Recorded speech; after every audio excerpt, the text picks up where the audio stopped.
ഷാർജയിൽ മണിക്കൂറുകളോളം വൈദ്യുതി മുടങ്ങിയത് നിരവധി പേരെയാണ് ദുരിതത്തിലാക്കിയത്. ഷോപ്പിംഗ് മാളുകളുടെയും വ്യാപാര സ്ഥാപനങ്ങളുടെയും പ്രവർത്തനത്തെ ഈ വൈദ്യുതി മുടക്കം ബാധിച്ചു. സാങ്കേതിക തകരാറാണ് വൈദ്യുതി മുടങ്ങാൻ കാരണമായതെന്നും പ്രശ്നം പരിഹരിക്കാൻ യുദ്ധകാലാടിസ്ഥാനത്തിൽ നടപടികൾ സ്വീകരിച്ചെന്നും Sharjah Electricity and Water Authority അറിയിച്ചു.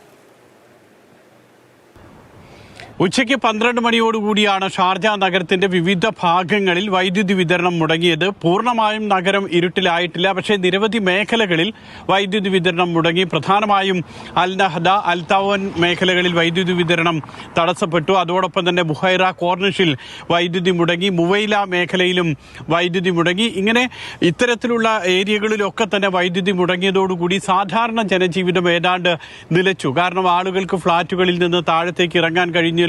ഫ്ളാറ്റിൽ താമസിക്കുന്നവർക്ക് തന്നെ അതിനകത്ത് AC-യോ അല്ലെങ്കിൽ വെളിച്ചമോ ഒന്നും ഇല്ലാത്ത ഒരു സാഹചര്യം വന്നു. ലിഫ്റ്റ് പ്രവർത്തിക്കാതെയായി.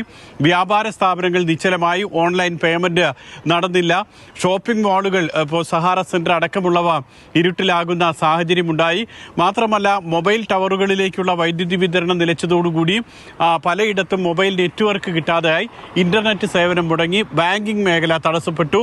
ATM-ന്റെ പ്രവർത്തനത്തെ ബാധിച്ചു. ഇങ്ങനെ ജനജീവിതം നിശ്ചലമാകുന്ന ഒരു സാഹചര്യമാണ് നമുക്ക് ഏതാണ്ട് ഒരു 3 മണി വരെ കാണാൻ കഴിഞ്ഞത്. 3 മണിയോടുകൂടി മിക്കയിടങ്ങളിലും വൈദ്യുതി ബന്ധം പുനഃസ്ഥാപിച്ചു.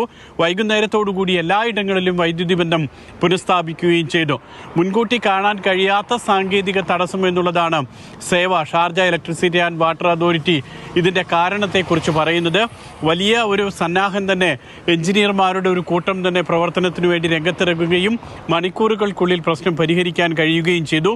ഏതായാലും ജനങ്ങൾക്കുണ്ടായിട്ടുള്ള ബുദ്ധിമുട്ടിൽ ഖേദം പ്രകടിപ്പിക്കുന്നുണ്ട്. അതോടൊപ്പം തന്നെ വേഗത്തിൽ പ്രശ്നം പരിഹരിക്കാൻ കഴിഞ്ഞതിൽ ആശ്വാസവുമാണ്. ഏതായാലും വൈകുന്നേരത്തോടുകൂടി നഗരത്തിലെ ജനജീവിതം സാധാരണ നിലയിലേക്ക് തിരിച്ചു വരികയും ചെയ്തു. ഷാർജയിൽ നിന്നും മുഷീർ കൊടിയിലൊപ്പം സുരേഷ് ഒളിവിട്ടം, മാതൃഭൂമി ന്യൂസ്.